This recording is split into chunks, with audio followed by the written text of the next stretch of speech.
bonjour à toutes et à tous, bienvenue pour cette nouvelle séance de C Positif. Un petit mot d'introduction pour vous rappeler que C Positif est la revue de projet bâtie par Novabuild en partenariat avec l'Alliance HQE et le réseau des CAUE des Pays de la Loire. Et je vais justement tout de suite donner la parole à Sophie L'Enfant.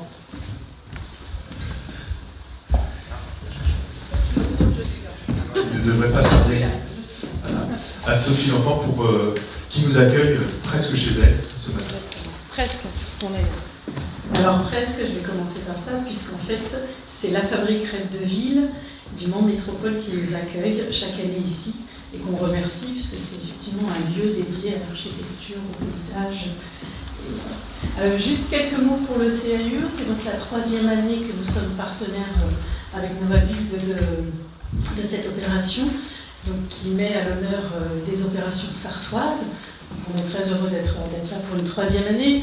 J'en profite pour rappeler, donc, je pense que tout le monde connaît le CAUE, néanmoins un petit mot. Donc, nous sommes une association donc dédiée à l'architecture, au patrimoine, à l'environnement et au paysage, avec plusieurs missions qui sont effectivement travaillées avec les collectivités locales. Également avec les particuliers, n'hésitez pas à rappeler aux gens en particulier que tous les vendredis, le CAUE propose gratuitement de rencontrer un architecte, mais aussi des paysagistes, pour l'intérieur de la maison, mais aussi pour les extérieurs. Donc ça, c'est gratuit. Les particuliers appellent au CAUE, ils peuvent prendre rendez-vous avec des architectes et des paysagistes en conseil. Donc Olivier, qui est là, donne des conseils gratuits aux gens. Donc dans vos communes, voilà, dans vos entourages, n'hésitez pas à rappeler cet élément. Et on fait également des actions pour les scolaires, dans vos écoles aussi. Et puis, grand public. Alors là, justement, je voulais juste rappeler 2 opérations. On fait également des formations pour les élus, les agents. Donc on a une prochaine formation là, le 24 novembre et 1er décembre sur la revitalisation et le renouvellement urbain. Il reste de la place, donc si vous êtes intéressés, j'ai mis des petits flyers à l'entrée. Et on termine l'année avec une opération grand public qui s'appelle le sens de la marche. On va s'interroger sur la place du piéton dans la ville. Donc il y aura 2 temps. À 17h, on proposera une déambulation avec une compagnie artistique. Donc il y aura un côté, la marche dans le corps et dans l'espace pendant 1 heure. Et ensuite, une soirée d'échange avec Thierry Paco et puis des urbanistes où on va s'interroger justement cette place du piéton. On parle beaucoup du vélo, de la trottinette, des voitures électriques et quid du piéton et de la marche dans nos communes avec des visions à la fois urbanistiques mais aussi sensibles de la marche. Je voulais juste dire aussi qu'on a mis à votre disposition, n'hésitez pas à la prendre, je ne voulais pas vous charger à l'entrée, mais n'hésitez pas à le prendre à la sortie, le prix Aperçu Sarthe 2021. Donc ils sont disponibles, c'est donc un prix que nous avons organisé en 2021 et l'immeuble de la solidarité départementale dont on va vous parler aujourd'hui a eu le prix du patrimoine justement sur ce prix Aperçu. Voilà, on reste à votre disposition au CAUE, n'hésitez pas à nous appeler, les architectes, les paysagistes, et puis aussi tous les membres support dont je fais partie sont là aussi pour vous écouter. C'est un espace ouvert pour vous entendre. Je vous remercie. Merci beaucoup. Alors un petit mot de présentation de ce qu'est C Positif.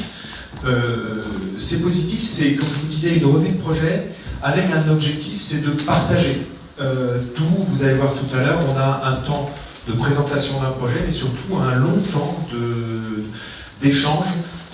On va décortiquer, on va essayer d'interroger, pousser dans ces retranchements les porteurs de projets. Donc l'objectif est bien de contribuer à une montée en compétences, si on veut, ou en tout cas un partage de connaissances.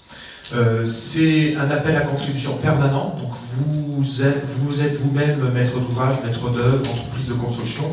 Vous avez travaillé sur un projet que vous estimez performant. En fait, nous, ce qu'on dit, c'est allant au-delà de la réglementation. La réglementation, c'est bien, mais tout ce qu'on peut faire en plus, en mieux, sur un point ou un autre, ce sont des choses qui nous intéressent, que ce soit sur le bâtiment, les infrastructures. Par exemple, un pont, ça nous est arrivé de faire une présentation d'un pont qui avait fait des choix, où la collectivité avait fait des choix particulièrement intéressants, ou des aménagements. Aujourd'hui, on va parler d'aménagement. Et puis à toutes les phases, programmation, livraison ou exploitation. Je crois que les 2 projets d'aujourd'hui sont en phase d'exploitation.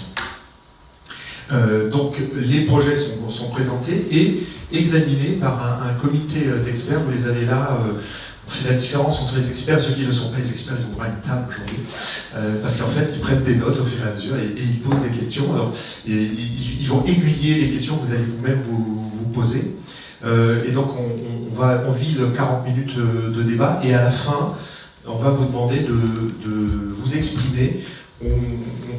Les projets sont ensuite insérés dans ce qu'on appelle le panorama de la construction durable en Pays de la Loire, qui permet en fait d'avoir une sorte de référencement de projets exemplaires ou intéressants. Et donc on va vous demander de nous dire à la fin de la présentation si vous pensez que le projet que vous avez écouté, sur lequel vous avez débattu, peut rentrer dans le panorama de la construction durable, et il y aura un communiqué de presse dans la foulée.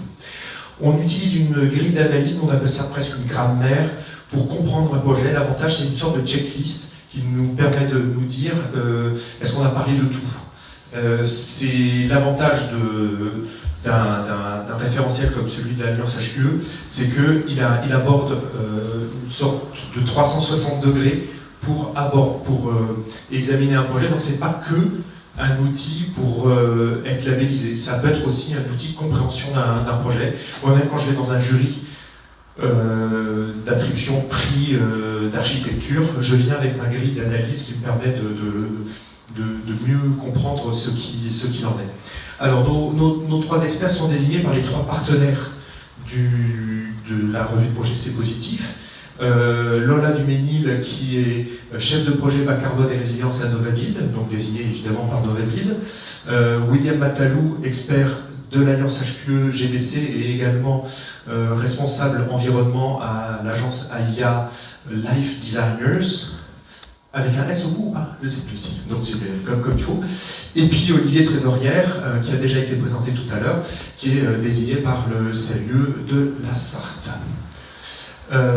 Donc on va commencer tout de suite par l'avenue nationale d'Arnage, et je vais appeler, alors d'abord c'est un projet qui est livré, qui est déjà en phase maintenance, et je vais appeler tout de suite Élodie Gourrier du membre du Métropole, Philippe Pinson de l'atelier Ruelle, et puis je crois que Sophie Boyer-Leroux et Jannick Monchart sont arrivés. Donc peut-être, alors je ne sais pas si vous restez là ou si vous venez ici, mais en tout cas vous êtes présents pour la phase de dialogue. Donc en tout cas, à vous de voir comment vous vous organisez pour cette présentation. Vous avez 20 minutes. Au bout de 20 minutes, on poursuivra les échanges. À vous la parole. Alors si, je précise, donc nous sommes filmés, c'est pas en direct, mais dès qu'on dépasse cette part-là, on sort du champ. Et alors, le micro, on est peu nombreux, on pourrait se passer du micro, mais c'est aussi pour pouvoir être filmé qu'on maintient le micro. Et donc la recommandation, c'est de mettre le micro sur le menton. C'est pas hyper Covid, mais voilà, ça, on va faire une petite exception. Et je veux bien aussi. Là, ça ouais, merci. Donc je me présente, Élodie Gourrier. Je suis chargée de projet au service aménagement urbain de Mans Métropole. Et donc je suis représentante du maître d'ouvrage. Donc moi je vais présenter plutôt la synthèse du projet, et ensuite je vais vous évoquer la démarche participative. Et je passerai très vite la parole du coup au maître d'œuvre pour la présentation du projet. Donc c'est... Flèche. Ouais. Arnage, donc situation, contexte de l'étude.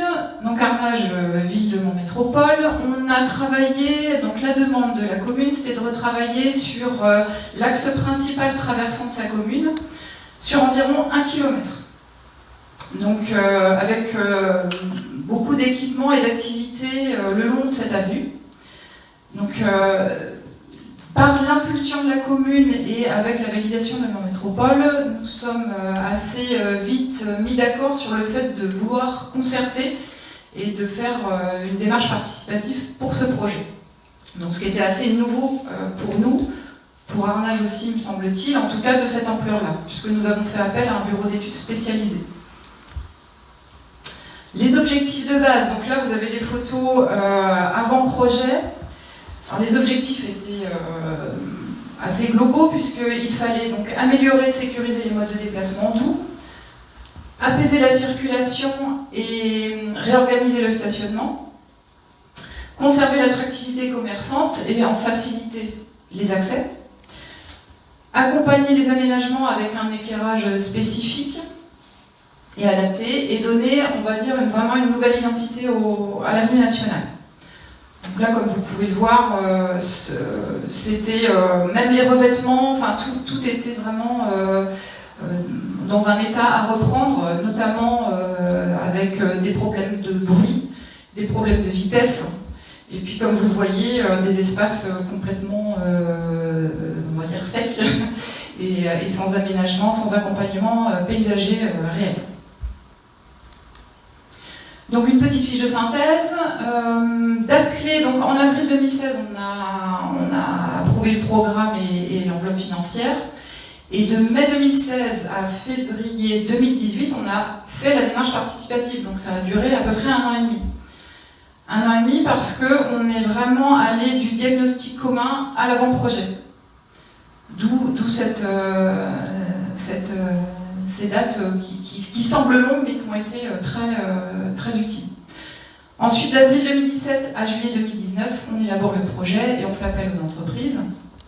De fin 2019 à février 2022, on fait les travaux.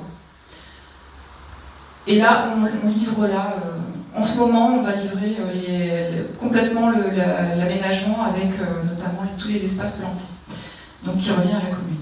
Donc les acteurs, donc les bureaux d'études, idées à recherche pour la démarche participative, le mandataire Atelier Ruelle, concepteur, associé au cabinet Bourgois, et au concepteur Lumière Coup d'éclat. Donc ça c'est quelque chose aussi qu'on souhaitait dans le projet, c'était qu'il y ait un concepteur lumière.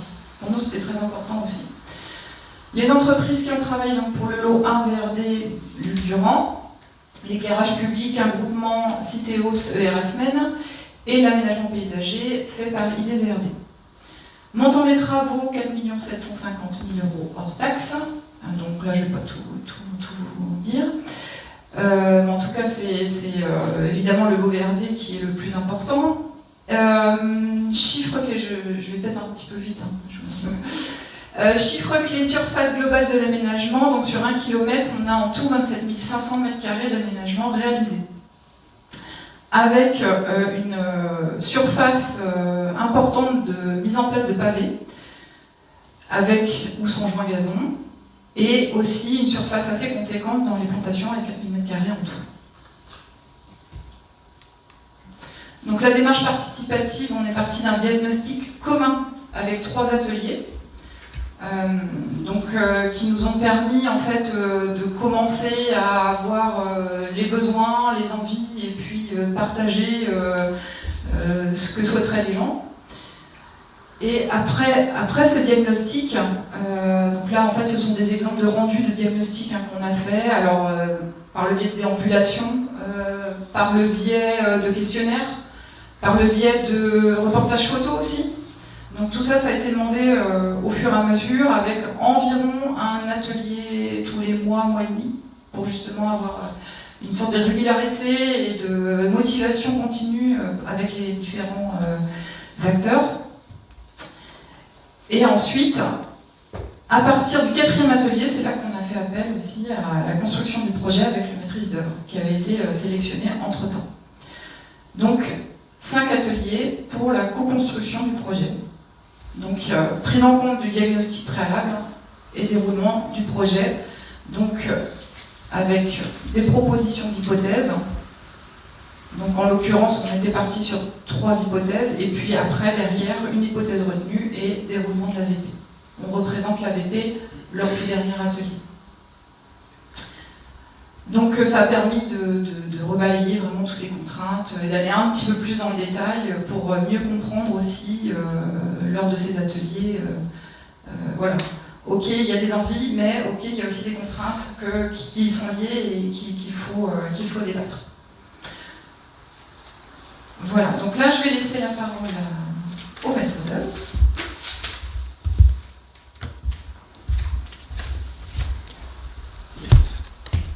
Ça peut être aussi. Ah, attends, c'est quelle page?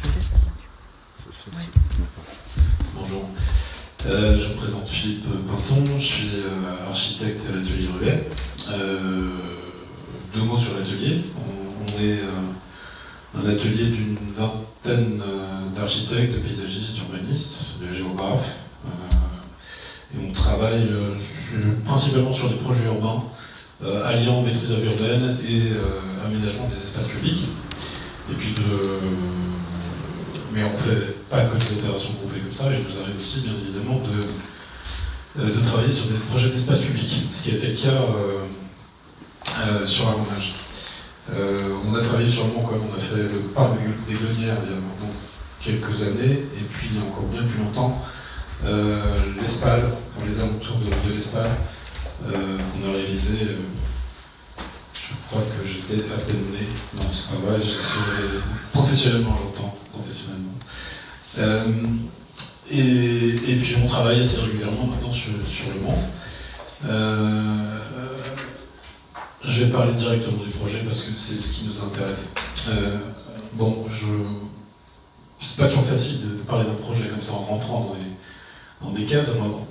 Du coup, on va se conformer à l'exercice avec des thèmes qui ont été mis au devant lors des ateliers de concertation, sachant que ces 5 ateliers de concertation auxquels on a participé ont été pour nous un exercice pédagogique comme on a rarement l'occasion de le faire.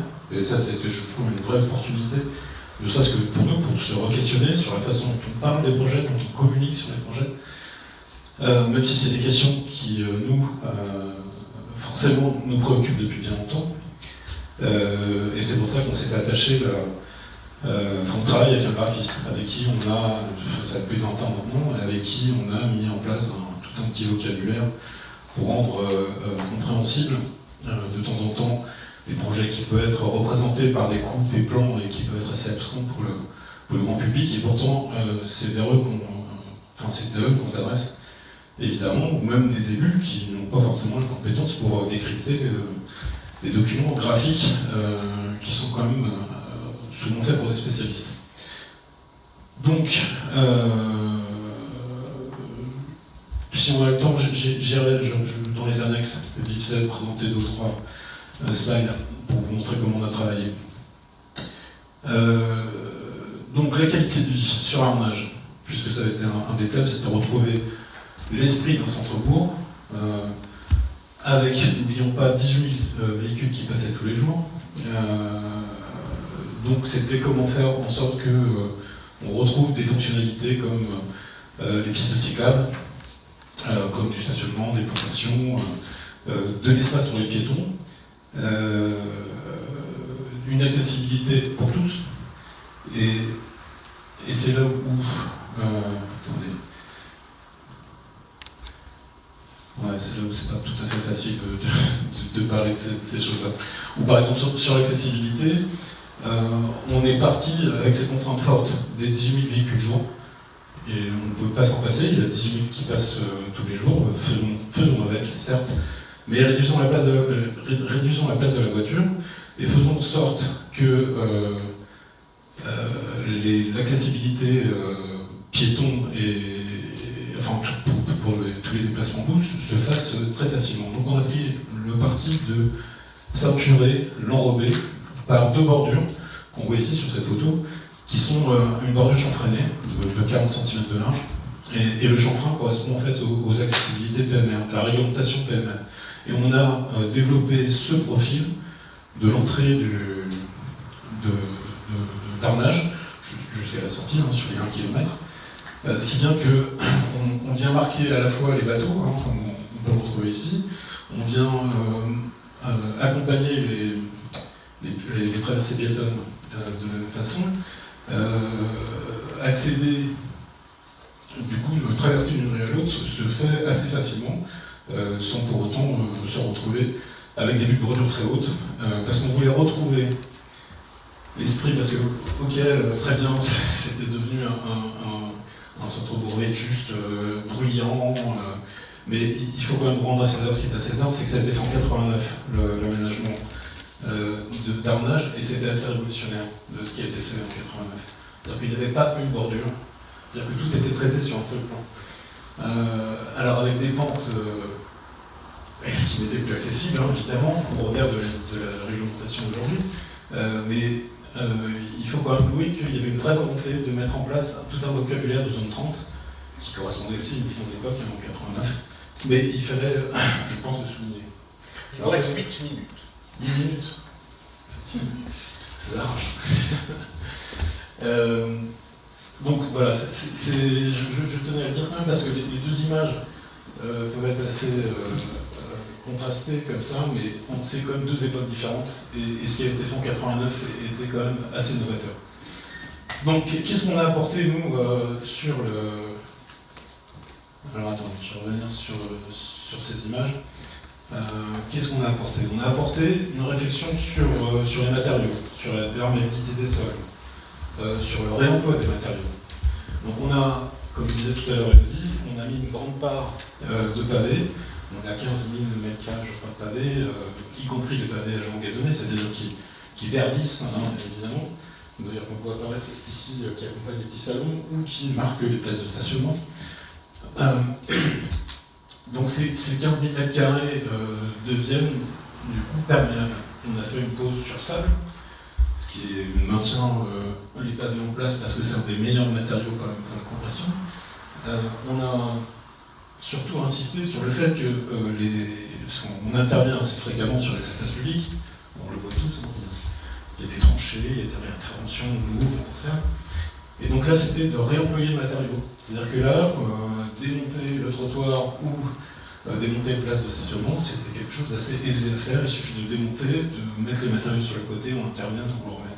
Donc on est aussi dans une économie à long terme, d'énergie évidemment, parce qu'il faut produire tous ces matériaux.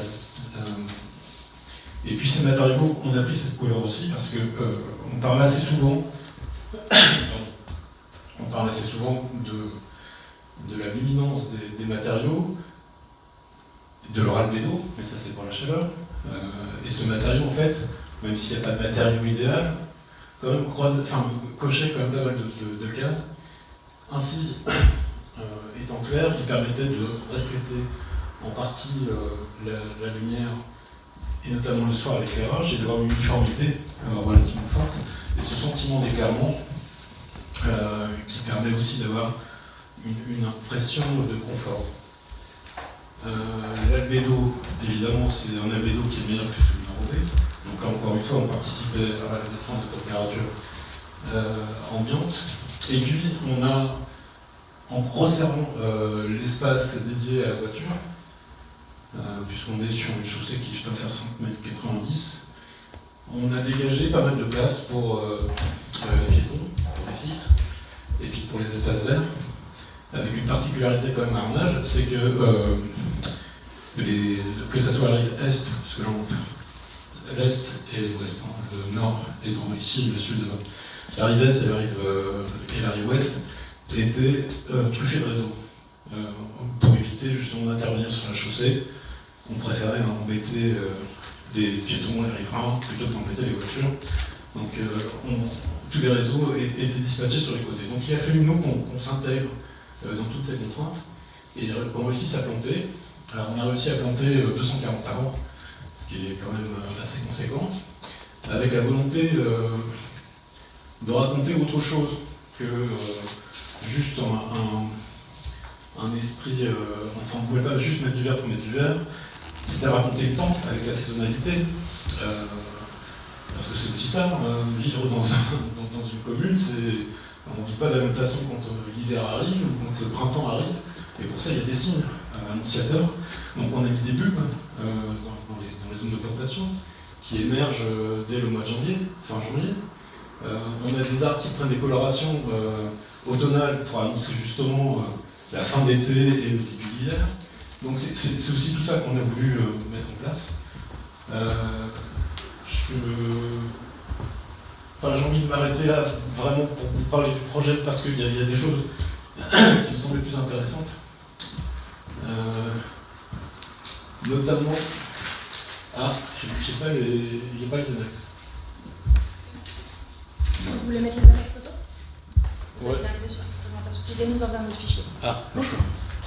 Non, parce que c'était important de raconter aussi, mais en 3 mots, comment on a appréhendé la ville d'Arnage. C'est-à-dire qu'on ne l'a pas appréhendé juste avec le centre-ville, là où il y a les commerces, mais d'avoir un traitement continu sur les 1 km. Pardon.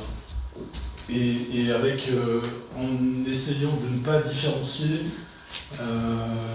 ce qui pouvait se trouver éloigné du centre-ville, du centre-ville en lui-même, parce qu'il fallait donner une identité véritable à ceux qui traversaient. Et Dieu sait qu'elle est traversée, cette ville.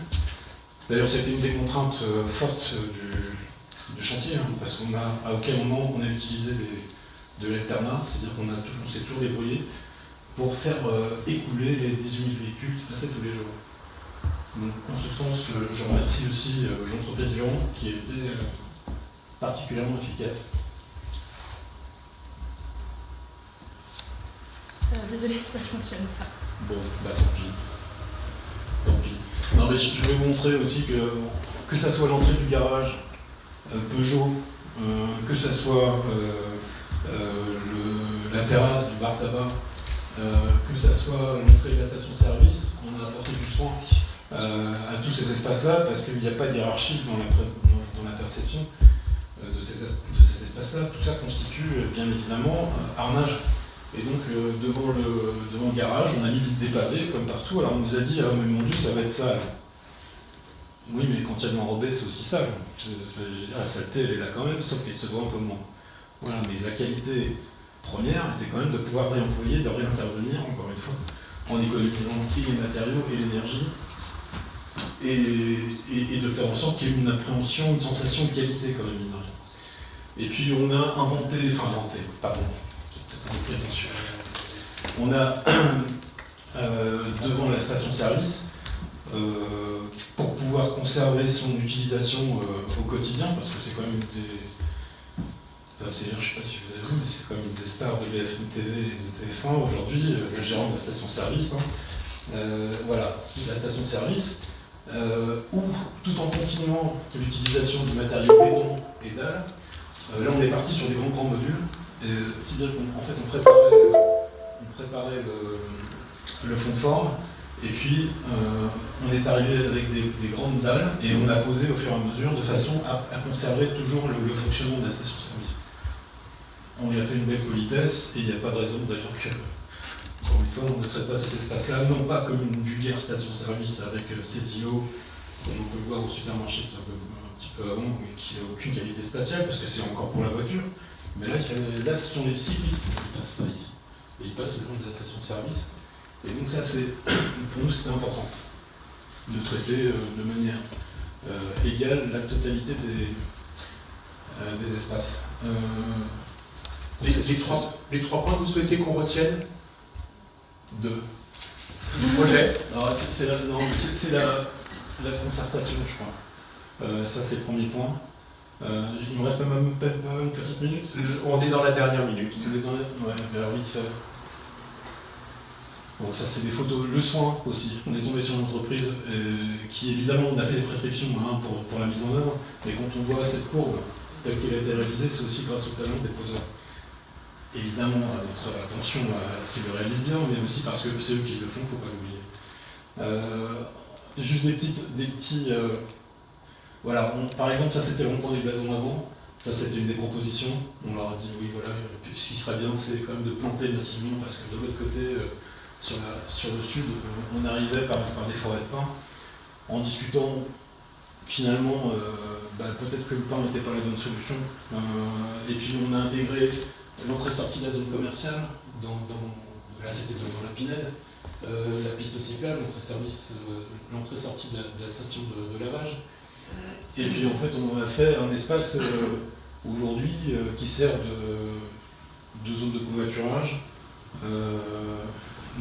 Les riverains sont ravis parce qu'ils ont plus les 38 hommes qui viennent se garer le midi pour aller manger au restaurant d'à côté, mais ils ont de des fleurs et puis des arbres qui poussent, avec un matériau, encore une fois, qu'on retrouve qui permet la perméabilité des sols. Donc je crois que c'est juste au premier point, la réunion, enfin la participation, ça c'était une expérience relativement forte et enrichissante, professionnellement. Un deuxième point, ça a été la difficulté de la mise en œuvre, avec des contraintes de circulation qui nous paraissaient insolubles, avec quand même un petit coup du destin. Désolé de rappeler cette période difficile pour tout le monde, mais quand même le Covid nous a... Vous avez été aidé par le Covid, vous. On peut le dire. On peut le dire. Il en faut. On peut le dire. Tout bêtement parce qu'il y a eu un battement d'un mois avec l'entreprise qui a eu du mal qui s'est arrêté comme tout le monde et puis qui a repris assez rapidement. Et puis comme il y avait très peu de circulation, on a profité pour tirer un maximum de bordures et de prendre de l'avance. Et puis quand les commerces ont rouvert, on avait avancé quand même pas mal. Donc ça, oui, ça nous a un peu aidé. Et puis je crois que c'est aussi tous les débats. Alors, on va dire que c'est les bonnes intentions qu'on a au départ, c'est de jouer le bien vivre ensemble, les déplacements doux et ainsi de suite. On se rend compte que dans la vraie vie, c'est plus compliqué que ça.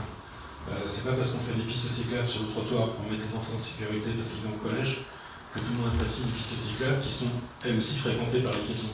Parce qu'on a mis tout ça en fait sur un même sol. Donc le vivre ensemble, vous voyez, c'est un peu plus compliqué que ça.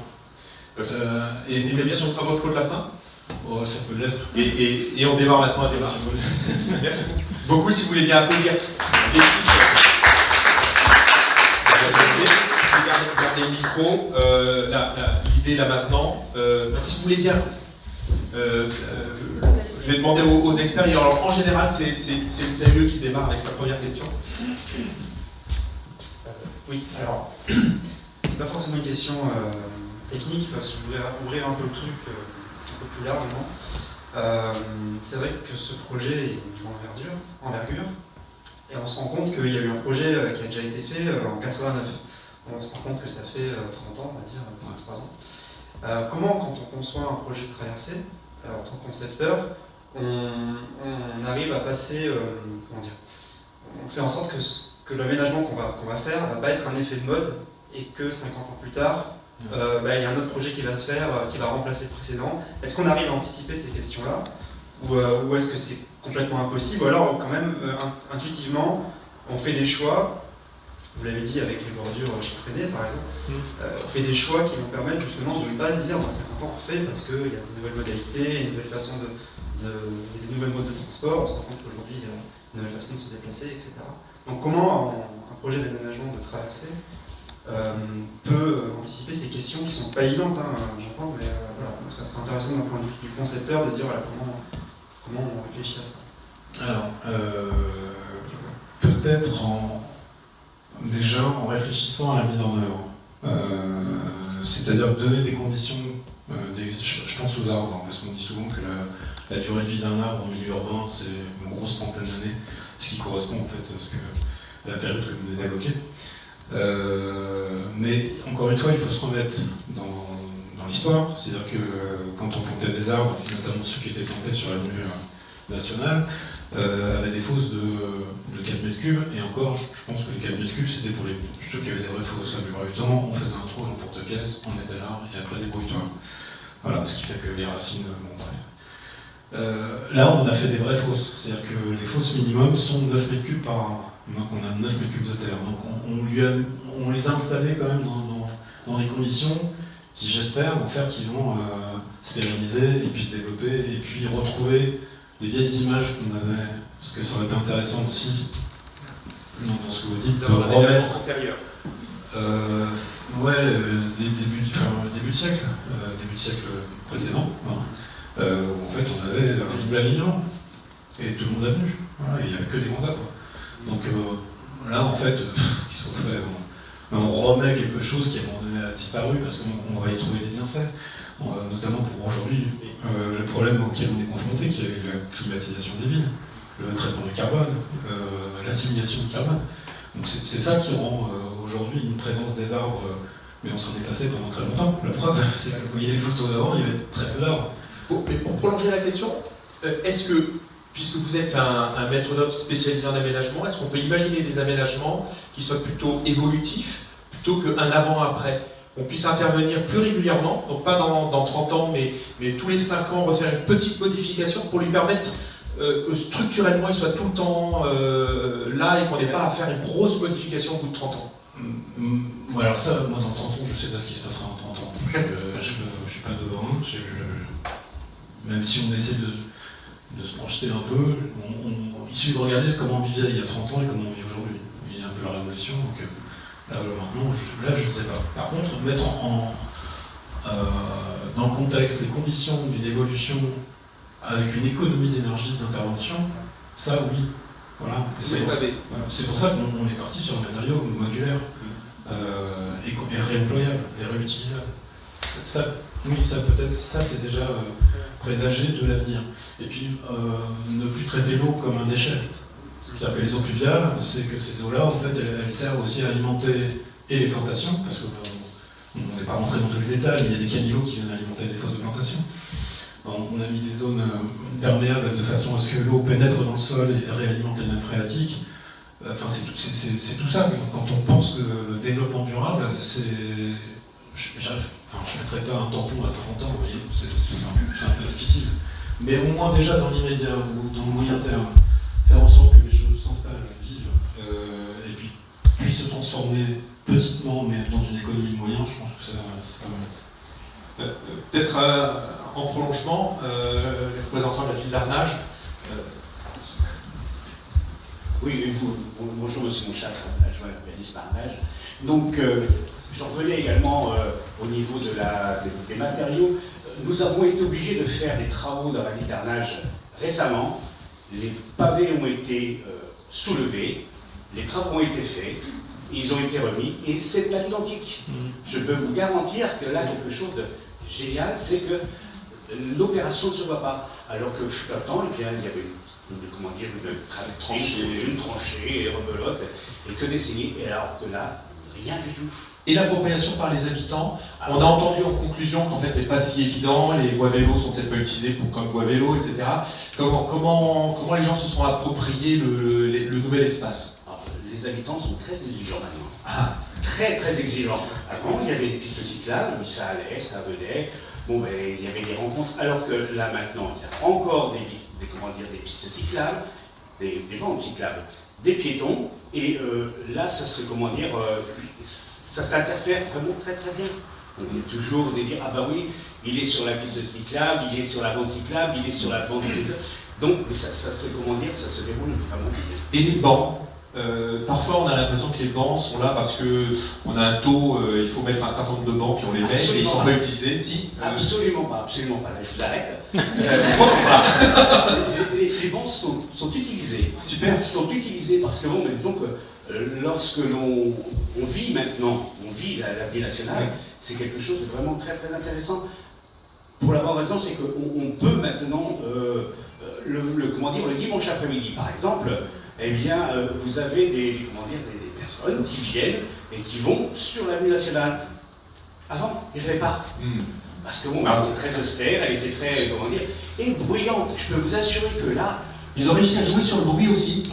Mais c'est phénoménal. Comme vous avez fait. Alors là, on a peut-être envie d'entendre. C'est vraiment phénoménal. Je peux vous assurer que là, on peut discuter, vraiment, on peut discuter sur le bord du trottoir, alors qu'avant, ce n'était pas possible du tout. Vous aviez pourtant le même nombre de véhicules passants, mais là, on arrive à discuter, on arrive à vraiment avoir une discussion, quelque chose qu'on n'avait pas du tout avant. Alors, plus là, comment vous êtes Je vais revenir juste avant sur les bancs, parce que les bancs, c'est pas juste de la déco. Non, mais il faut penser aussi l'urbanisme et santé, par exemple. Ça, on n'a pas du tout parlé de ça. Mais dans l'urbanisme et santé, faire en sorte que les gens, n'importe quelle personne puisse se déplacer. J'imagine des personnes âgées qui ont des difficultés à se mouvoir et qui ont besoin de se reposer. Les bancs sont là aussi pour faire des points de station, de repos, comme ça, et ce qui permet aussi, ça les conforte dans l'idée qu'ils peuvent se déplacer sans se retrouver démunis et pouvoir se poser quelque part. Aujourd'hui, il y a des salons, alors on les a pas mesurés, on les a pas mis tous les 150 mètres, on les a mis où on pouvait les mettre. Mais on a mis des bancs parce que ça permet aussi de se poser. L'accessibilité de la descente du port, c'est-à-dire qu'à un moment donné, Arnage, vous voyez, ça me revient là, mais Arnage, c'était quand même, vous avez la Sarthe qui est à 100 mètres. 100 mètres.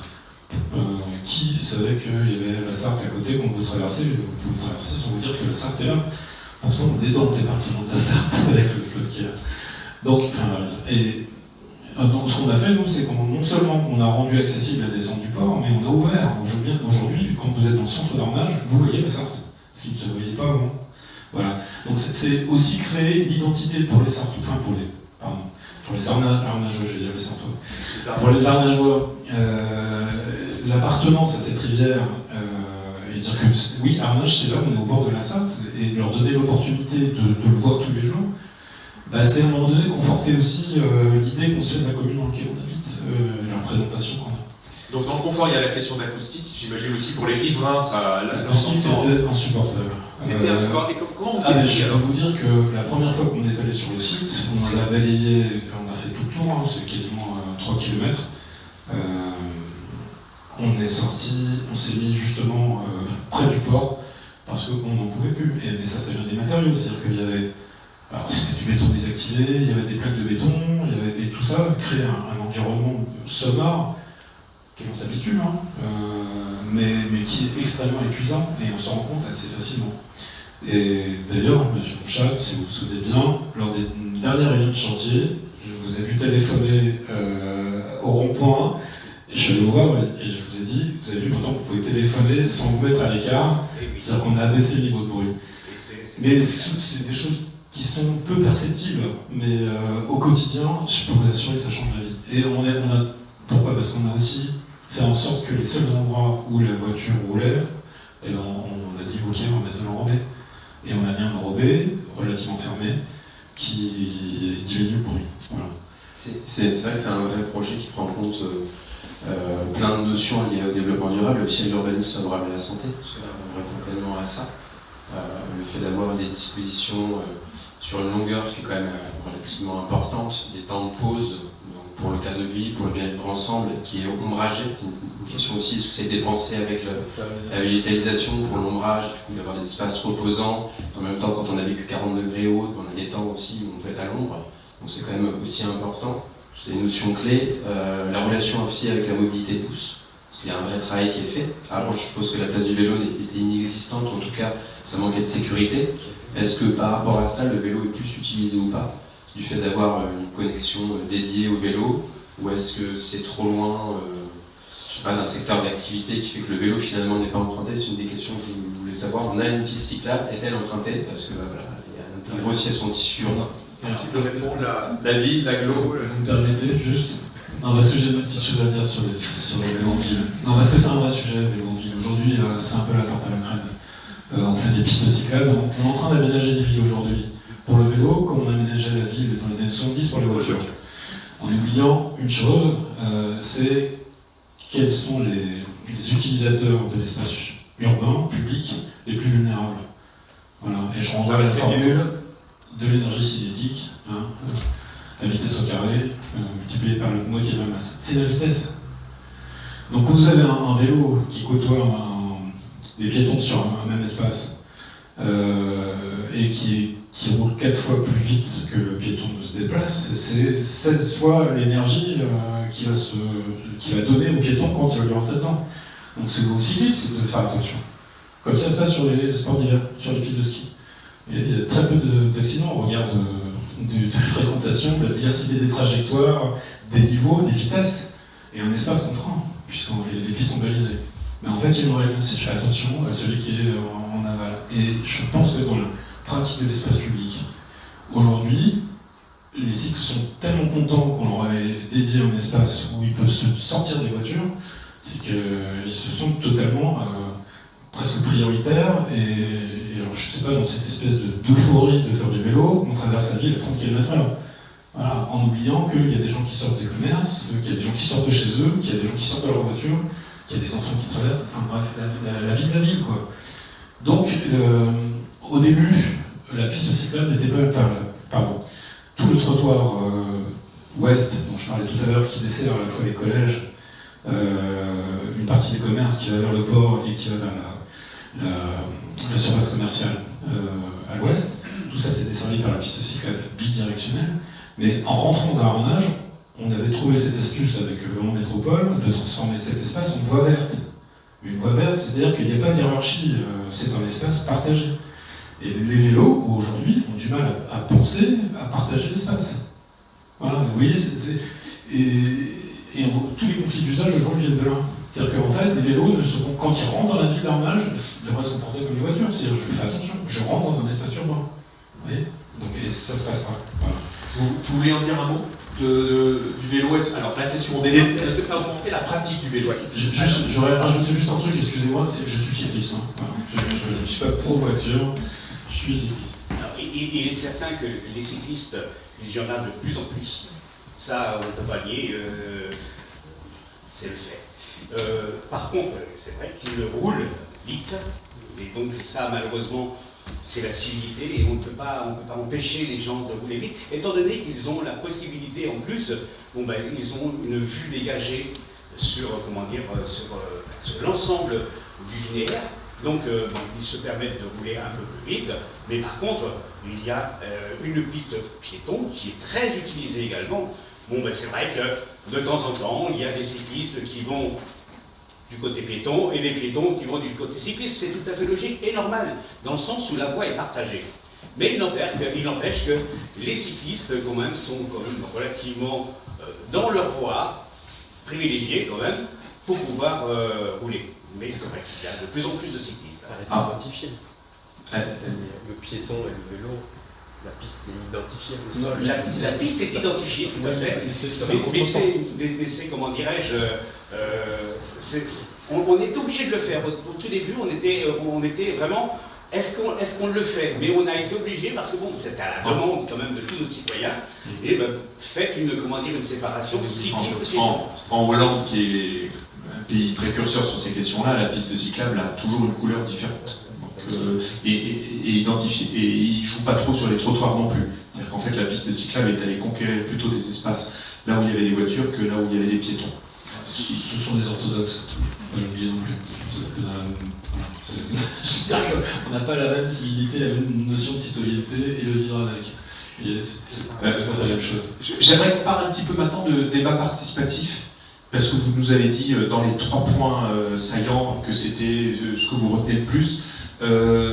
Et j'aimerais en amont de savoir en fait qui a eu envie d'aller aussi loin sur la partie participative. Est-ce que ça vient de Le Mans Métropole? Est-ce que ça vient de la ville? Et pourquoi? Qui a eu cette idée et pourquoi est-ce que vous avez été aussi loin? Si vous voulez bien vous rapprocher parce que vous ne serez pas vu. Oui. Non, en fait, c'était vraiment conjointement. Ça a été vraiment une décision avec l'appui d'Arnage complètement et aussi, nous, la possibilité de développer cette démarche-là. Alors, pour nous, c'était aménagement urbain. Je ne parle pas de Mans Métropole dans sa globalité, mais aménagement urbain, c'était vraiment aussi nouveau pour nous, d'aller aussi loin dans la démarche participative. Et on a vraiment eu aussi le maire qui n'est plus ce maire actuellement, mais qui était très demandeur aussi. Donc on a eu, en fait, c'était assez conjoint. Et pourquoi il le voulait? Je pense qu'il avait conscience que quand on fait ce genre de démarche, ça exclut après toutes les difficultés qu'on pourrait avoir pendant le chantier, après le chantier, pendant la conception, l'avancement du projet pur, donc après les esquisses, etc. Voilà, il n'y a pas de remise en cause après derrière possible et on suit en fait son aménagagement tel qu'il a été déjà débattu. Voilà, c'était aussi pour gagner ce temps après, on va dire pendant travaux. Voilà, il n'y a plus de débat. C'est-à-dire que ça a été déjà évoqué, on a co-construit le projet ensemble. Ne perdons plus de temps à débattre sur moi je veux une place de stationnement devant chez moi, ou moi je veux ci, je veux ça, etc. Donc, c'est très important que le maire puisse aussi porter ça aussi pendant le chantier, c'est-à-dire être assez ferme aussi dans les convictions qu'il avait aussi avec nous. Voilà. Oui, merci. C'est vrai qu'on comprend pourquoi du coup vous avez voulu mettre en œuvre une démarche de concertation et je me demandais concrètement comment est-ce que vous l'avez mis en œuvre. Déjà par les outils que vous avez mis en relation, quel type de dialogue vous avez pu avoir entre les experts, les élus, les futurs usagers. et quelles conséquences ils ont pu avoir sur le projet final, à la fois donc dans les choix de matériaux, dans les choix de mise en œuvre, et aussi dans comment ça a pu préparer le vivre ensemble. Puisque c'était un thème au début. Est-ce que ça a pu ou pas? Est-ce que c'est possible? Donc voilà, un peu toutes ces questions de concrètement comment Oui, en fait, il y a eu de tout.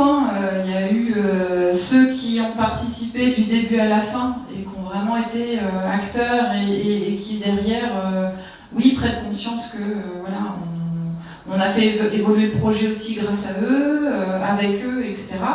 Et puis il y a ceux qui n'ont pas forcément effectivement tout accepté non plus, quoi. Mais ceci étant, voilà, ça, quand même, ça se passe quand même bien. Vous pouvez nous redire la première question, par contre Au début, c'était quels outils vous avez mis en œuvre comme support de discussion entre les différents intermédiaires. Et j'ajouterais, est-ce que c'était sur une page blanche ou est-ce que vous les avez fait réagir sur un projet? Parce que ça, il y a vraiment deux méthodes, et ça en fait rien à voir, et ça porte pas du tout les mêmes conséquences. Ouais, en fait, on est parti vraiment tout début d'un diagnostic commun. Donc on a, c'est vraiment, on va dire, page blanche presque, où on a fait travailler les participants sur des cartes mentales, sur une déambulation avec des cartes aériennes, des photos aériennes pour dire, voilà, tel endroit, qu'est-ce qui vous semble à refaire, dangereux, qu'est-ce qui est bien aussi, qu'est-ce qui plaît, qu'est-ce qui ne plaît pas. Et petit à petit, en fait, ce diagnostic qu'on fait, nous, aussi en tant qu'aménageurs au préalable, là, on ne l'a pas fait tout seul, on l'a fait conjointement. Et c'est vraiment ces trois ateliers qui ont fait vraiment ce diagnostic. Il y a aussi un atelier où il a été demandé pendant les vacances d'été à ce que les gens puissent prendre des photos d'aménagement ou de références, en fait, que eux leur semblaient plutôt bien, agréables, pertinentes. Et après, derrière, restitution à l'atelier suivant pour dire, voilà, ces ambiances-là nous conviennent, voilà. Et tout ça a fait que, petit à petit, ce diagnostic a été vraiment assez global. Après, je ne sais pas si vous voulez rajouter... Et vous qui l'avez vécu, vous y avez participé à ces ateliers-là, est-ce que vous avez été surpris par la méthode? Pour rester un peu sur la question de la méthode. Alors, pour la méthode, je ne la connaissais pas du tout. Ouais. J'ai été extrêmement surpris dans le sens où, vraiment, la première des réunions, on a essayé de noter ce qui était mal dans l'avenue. Et je peux vous assurer que là, il y a eu énormément d'adjectifs qui sont remontés en disant... Et vous, en tant qu'élu, vous ne deviez pas être rassuré là? Du tout. J'avoue que on s'inquiétait de ce que pouvait donner justement la création d'une avenue avec autant de points négatifs sur l'ancienne. Bon, ça ne pouvait être que mieux, c'est sûr. Et là, il s'avère qu'une fois finalisé, une fois fini, c'est quelque chose de très agréable à vivre. Alors, on n'a pas trop parlé également au niveau du vecteur nuit. Mais dès qu'on arrive dans la pénombre et dès qu'on arrive sur l'éclairage qui est institué sur Harlach, c'est quelque chose de magnifique. J'ai des retours, mais je peux vous assurer, j'ai des retours en disant qu'est-ce que c'est chouette chez vous quand on traverse l'avenue. On peut parler un petit peu d'éclairage, je ne sais pas si vous êtes... Parce que le comité d'experts se posait des questions sur l'éclairage, savoir s'il était modulé, etc. Tu veux préciser la question, William? Je suis un concepteur lumière aussi en même temps, voilà, quel travail il a mené, sur quel regard, quelle spécificité, voilà, le choix de l'éclairage, les ambiances, l'uniformité, la relation aussi avec le choix de la colorie aussi du sol. Je vais faire une politique, je ne vais pas répondre à votre question. Je vais revenir sur la... Non mais si, bien sûr. Mais il y a quelque chose qui n'a pas été dit, et je pense qu'il est important quand même, c'est quand on dit participation citoyenne, il y avait quand même entre 70 et 80 personnes pour chaque atelier. Ça représente du monde quand même. C'est pas, je peux vous assurer, je fais des réunions publiques, on en fait quelques-unes. Déjà, des fois, si on a 10 personnes, on est content. Puisqu'on se dit tout, est-ce qu'à un moment, vous n'avez pas entendu les collectivités se dire on va trop loin, là, on ouvre une boîte de Pandore, ils sont en train de s'approprier quelque chose où on ne saura pas aller jusqu'au bout, on a du budget? Non, pas du tout. Pas du tout. Parce que c'est souvent le risque hein, dans les débats participatifs. Ouais, mais c'était pas. On leur a pas demandé de faire une liste à l'après-vert.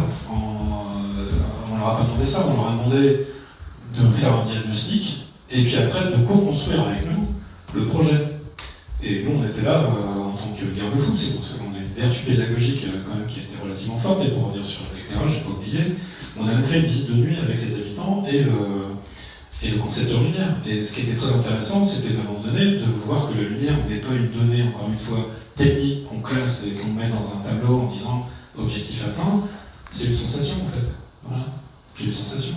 Et la sensation des rues qui étaient mal éclairées, auparavant, avait des niveaux d'éclairement qui étaient supérieurs largement à la moyenne, ce qui était nécessaire, et pourtant on avait le sentiment que c'était pas éclairé. Donc ça, c'était encore une fois tout le travail pédagogique qu'on a pu faire pendant ces ateliers. Et donc oui, après on s'est posé un tas de questions. Et ça rejoint d'ailleurs les débats citoyens, notamment sur la place de la femme en ville, parce que ça c'était aussi à un moment donné le féminisme qui avait toute sa part, on parlait de la santé, qui sont des thèmes du placement de l'autre, mais comment est-ce qu'on fait un urbanisme non genré? C'est-à-dire comment est-ce qu'on fait en sorte que les femmes, à 10h le soir ou 11h le soir, puissent se déplacer en toute sécurité. Et là, comme c'était un vrai débat citoyen, même si, petite parenthèse, il a fallu que certains réapprennent ce que c'était qu'une démocratie, et que le vote, en fait, il fallait accepter la majorité, non pas la minorité. Enfin, on a eu quelques tensions de cet ordre-là quand même. Mais ce qui était intéressant, c'était de se retrouver confronté à des avis totalement divergents, et avec des prises de parole de 3 femmes différentes, et le sujet c'était l'éclairage nocturne. En fait, on se rendait compte qu'encore une fois, il n'y a pas de solution idéale, il y a juste des solutions personnelles, et dans l'espace public, ça devient compliqué à faire. Alors après, on peut trouver des critères comme par exemple l'économie d'énergie, aujourd'hui c'en est un. Donc on peut très bien imaginer la détection de présence. Ça peut être retenu sur armage, c'est plutôt un abaissement de la lumière avec une coupure relativement tôt, je crois, dans la soirée. Mais pas sur la nuit. Pas sur la nuit. Elle reste éclairée toute la nuit. Ouais. Elle reste éclairée toute la nuit, mais par contre, avec une intensité lumineuse abaissée. À partir d'un certain horaire, tout est abaissé au minimum ce que les iodes peuvent accepter. Et disons que là, c'est vraiment très accepté. Je peux vous assurer que au niveau des piétons, même quand on circule sur le bas-côté, on est quand même éclairé.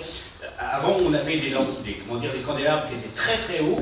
Ils ont été rabaissés de manière à ce que justement on éclaire uniquement les zones vraiment à éclairer.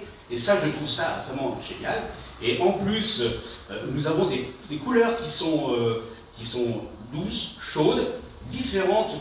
Par exemple, au niveau des passages piétons, et bien on a éclairé un tout petit peu plus de manière à faire réagir les automobilistes de manière à dire attention, il y a un éclairage, donc il y a peut-être un obstacle. Même s'il y a beaucoup de pilotes dans la Sarthe.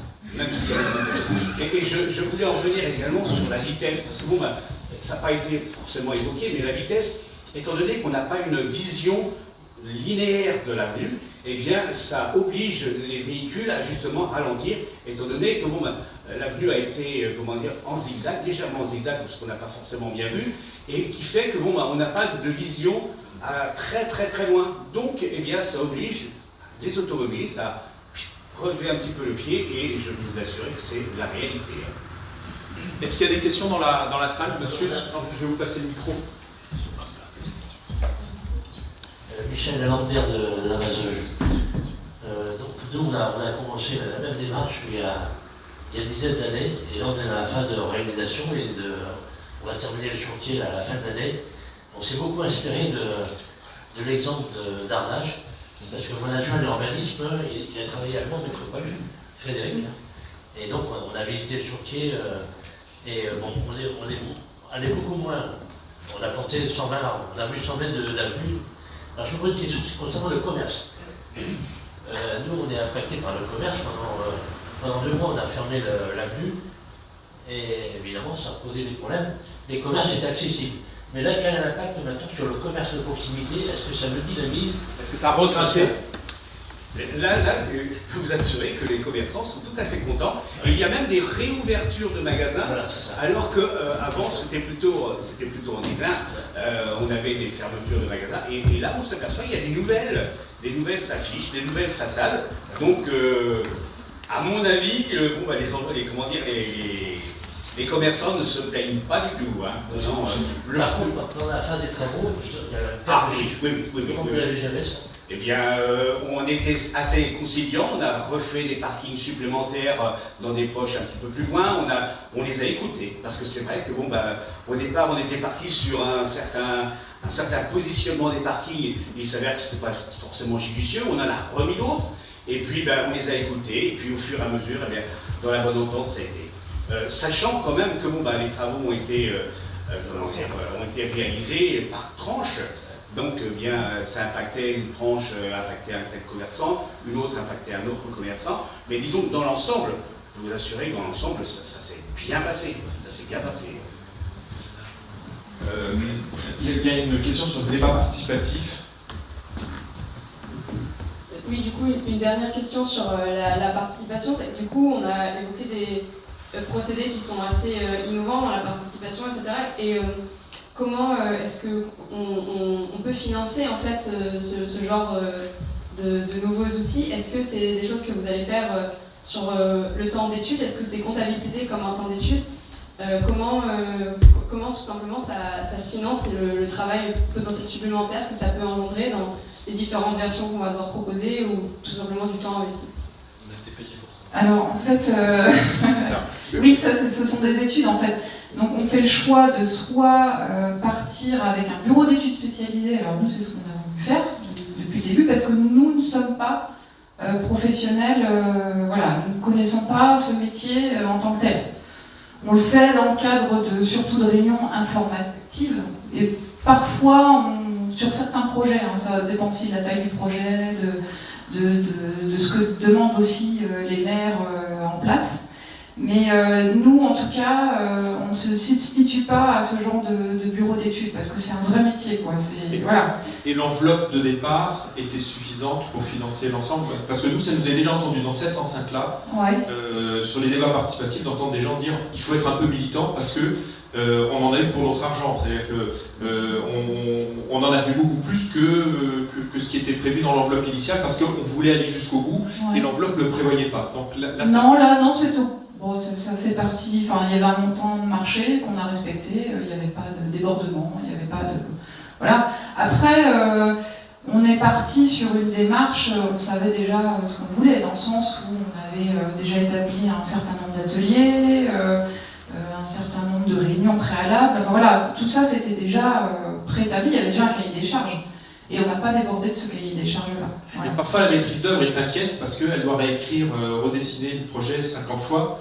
Et participatif, c'est parfois les maîtrises d'œuvre qui freinent en disant mais moi je ne suis pas organisé pour pouvoir le faire. Donc j'ai envie de vous entendre là-dessus, monsieur. Si vous voulez vous approcher. Oui, alors déjà, il faut savoir comment la mission a été calibrée. C'est-à-dire que nous, on a répondu à un appel d'offres. Donc on savait le nombre de réunions auxquelles on avait participé, il y avait des réunions de préparation à la réunion. Ça c'est important parce que comment est-ce qu'on structure un propos, et puis quel thème aborder. Donc ça, on a eu les moyens de le faire.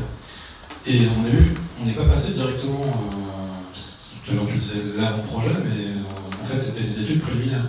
On a produit une esquisse. Et simplement, une fois que l'esquisse a été validée, on est passé avec une enveloppe prévisionnelle de travaux, après on est passé à l'avant-projet. Donc en fait, le projet, l'esquisse, elle s'est... Je crois qu'on était parti sur 2 ou 3 hypothèses d'aménagement dans notre offre, mais en fait, ça a été un peu plus que... Enfin, peu importe d'ailleurs si c'était plus que ça ou pas, parce que ce qu'il fallait, c'était dans le cadre des études préliminaires, il fallait commencer à élaborer un projet. Et donc le projet, il fallait tenir compte justement de l'évolution des différents ateliers. Et ça a été important, et même dans la méthodologie utilisée par c'est IDEA Recherche qui nous a bien piloté et qui a été particulièrement efficace et bon. Ce prestataire-là, systématiquement, quand une réunion se terminait, il mettait au point le compte-rendu qu'il l'envoyait, et on commençait toujours la réunion suivante par reprendre les relevés de conclusion, les débats quand il y en a eu, et en une synthèse assez rapide, il remettait les choses à plat de façon à ce qu'on puisse repartir sur une autre problématique, sachant que étaient entérinés les sujets qu'on n'allait pas revenir sans arrêt dessus, et ainsi de suite. Parce qu'il y avait quelques petits malins qui revenaient sans arrêt sur les mêmes sujets. On aborde la question du coût. Ouais, la question du coût d'investissement, il y a le coût global aussi, le coût d'exploitation. Un aménagement au CAE, de ce type, c'est plutôt 150 € du mètre carré. Et là, vous avez, en faisant un calcul rapide, on s'est dit, tiens, c'est 170, donc c'est un peu plus coûteux que d'habitude. C'est un peu votre constat, non? Non, parce qu'aujourd'hui, ça dépend ce que vous faites. Un aménagement en ZAC, vous pouvez être à 230 € du mètre carré et pas faire des qualités, mais les réseaux coûtent extrêmement cher. Parce qu'on oublie juste un truc, là, ce qu'on voit, là, ce qui fait la qualité du projet, c'est pas ce qui coûte le plus cher, hein. C'est 15% du prix. Donc, voilà. Donc ça veut dire que les 85 autres sont ailleurs et qui ne se voient pas. Pourtant, il faut bien les financer. Donc la qualité du projet, c'est 15% du prix. Vous voyez, donc il faut juste remettre les choses à peu près. Après, c'est des objectifs. Et puis nous aussi, on a eu des prix assez intéressants. Pourquoi? Parce que même dans la conception du projet, on a fait en sorte, par exemple, que quand vous voyez ce trottoir-ci ou ce trottoir-là, il n'y a pas de coupe. C'est-à-dire qu'en fait, on est parti sur un nombre entier de pavés. Donc l'entreprise savait qu'elle avait des pavés et qu'elle allait poser, parce que le dessin avait déjà anticipé la mise en œuvre et la complexité.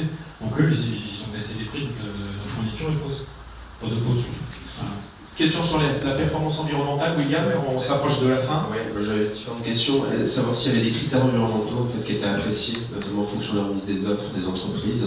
Parce que ce critère-là est regardé en production et de quel format du coup? Oui, alors même si, encore une fois, il y a le formalisme des appels d'offres et puis il y a la réalité, notamment les végétaux par exemple, on va parler des circuits courts. Donc la liste des pépinières qui étaient fournies nous convenait bien parce que c'était le Maine-et-Loire, juste à côté. Les derniers arbres, ils sont arrivés de Lyon, tout bêtement parce que en fait entre le moment où ils ont répondu à l'appel d'offres et consulté des pépinières, et 3 ans après, la disponibilité n'était plus là. Donc oui, il y a ces critères. Après, l'application stricto sensu, on ne maîtrise pas tout. Par exemple, c'est un peu plus détaillé, un peu plus technique. Je dirais le choix de l'enrobé, par exemple. Est-ce que c'est de l'enrobé à froid? Est-ce que c'est des questions à lait ou voilà, toutes ces questions-là, est-ce qu'on touche ce côté-là de se dire, voilà, on va faire différemment parce que maintenant on est en capacité de le faire. Du coup, est-ce qu'il y a une entreprise qui s'est différenciée en se disant, voilà, je vais vous proposer justement un enrobé qui est moins carboné, voilà, un choix de granulat autre. Ils ont dû voir, dans le corps technique, il y a tout un chapitre sur le développement durable, sur les économies d'énergie, la nuisance du bruit. C'est, par exemple, on parlait d'urbanisme et santé, un chantier, ça peut être très éprouvant pour les habitants. Même si c'est vrai qu'ils aimeraient que le truc se termine avant que ça commence, mais il faut bien que les choses se fassent et ça prend du temps. Donc, dans la méthodologie, c'est abordé. C'est des demandes et c'est noté. Et je peux vous assurer qu'aujourd'hui, il n'y a plus aucune entreprise qui passe outre ces considérations-là. Dernière question, William. Et c'était plus après sur la végétalisation, sur les espaces verts, s'il y a un travail qui a été fait avec la commune, justement, notamment sur la gestion, parfois, c'est les services d'espaces verts qui freinent, parce qu'ils savent que là, derrière ça, il y a pas mal d'entretien qui n'est pas forcément prévu. Il faut augmenter le nombre d'agents de la commune. On l'a fait avec eux. C'est-à-dire que tout à l'heure, quand je parlais du rempart des gazons, on avait, nous, envisagé le Pinel. En fait, on a changé d'essence, on a discuté avec les services, avec M. Clément, responsable des espaces verts à la ville d'Arnage, et on a même discuté, des fois, plante par plante, alors avec des orientations. C'est bien, ça fait le débat, ça permet de discuter, voilà, et puis d'argumenter surtout. Mais c'est parce qu'il y avait aussi le projet, il faut pas oublier ça. Ça ne peut pas être que de la gestion. Mais par contre, du coup, ça modifie aussi notre façon d'entrevoir la liste de végétaux au regard des contraintes qu'ils avaient. Est-ce que la liste des végétaux dernière, elle évolue justement par rapport au changement climatique, par rapport à l'adaptation, par rapport à ce qu'on a vécu notamment cet été, ce qu'on va vivre à venir, sur le choix des essences par rapport à très critérique? Et ce lien à la gestion des eaux pluviales, qui est très bien fait ici, puisqu'on a pas mal d'endroits d'infiltration, il y a une eau paysagère, je suppose, enfin, toute imbrication de gestion de l'eau, en tout cas de ruissellement. Comment ça a été travaillé? On a changé même entre la liste de plantations qui était au marché. Quand on a fait le constat de reprise des végétaux, c'était au mois de septembre. On a vu qu'il y avait des végétaux qui n'avaient pas tenu. Donc on s'est dit, mais ça ne sert à rien d'en mettre. Donc on a demandé à l'entreprise de nous reproposer d'autres variétés, sachant qu'on avait une petite idée quand même de ce qu'il fallait. Et du coup, voilà, ils vont remplacer ça par des végétaux qui sont plus adaptés. Mais après, encore une fois, là, il ne faut pas aller trop vite en besogne, parce qu'un arbre, c'est pas du mobilier. Hein, et que je peux vous assurer que, par exemple, le jour où on a planté le rond-point, c'était la première tranche, il y avait toute la partie est du rond-point qui n'a pas survécu aux premières chaleurs du Covid, là, au mois de mars, où il a fait très très chaud, il a fait très très beau ce jour-là, enfin, on s'en souvient, parce qu'on était à notre fenêtre en train de regarder le soleil. Et la partie est, toute la partie est du rond-point, en fait, a séché. Et la partie ouest est très bien vécue. Voilà. Et on était sur des essences à peu près identiques. Donc il y a plein de choses. Et puis, n'oublions pas, ce sont des arbres qui ne sont pas encore installés. Donc il faut leur laisser le temps d'être installés. Exactement. Voilà. Alors, une dernière question, puisqu'on va couper là maintenant, monsieur. Alors, deux questions pour la maîtrise d'œuvre et pour la ville d'Arnage. Je suis Jean Rousseau de la société Veratex au Prénin. Concernant la maîtrise d'œuvre, est-ce que vous aviez des objectifs chiffrés ou un cahier des charges quant à la part des matériaux recyclés ou de réemploi? Non, ça fait partie on va dire, du mémoire technique. Ça, c'est des critères. C'était sur les matériaux de réemploi. Est-ce qu'il y a une part de matériaux de réemploi? Mais ça, c'est des méthodes, ce que je disais tout à l'heure, c'est des méthodologies maintenant qui sont proposées systématiquement par les entreprises. C'est-à-dire que l'enrobé, on va récupérer le fraisa pour faire des matériaux pour les structures. Quand il y a des démolitions, il y a beaucoup de béton désactivé.